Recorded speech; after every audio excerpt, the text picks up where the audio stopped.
نسبت مرد 35 ساله ساکن شهر استرافشان پرونده جنایتی با ماده 247 قسم 4 کودکس جنایتی جمهوری تاجیکستان آغاز کرده شده است.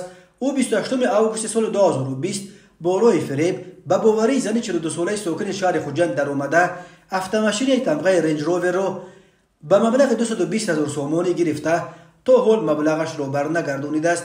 از روی این حادثه تفتیشات ادامه دارد.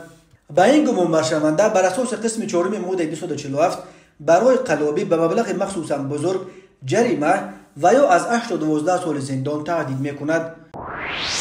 به شعبه وزارت کارهای داخلی یک در ناحیه فردوسی با عریضه زن 39 ساله ساکن شهر دوشنبه مراجعت نموده است که ماه یولی سال 2022 تقریبا ساعت 14:15 شخص نامعلوم با راه پنهانی به خانه استقامتیش در آمده از آنجا جواهرات گوناگون طلایی را دزدیده از جای حادثه غیب شده است.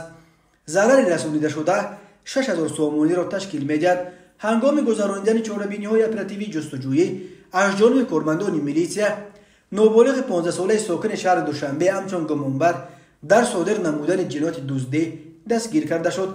از روی این حادثه تفتیشات ادامه دارد.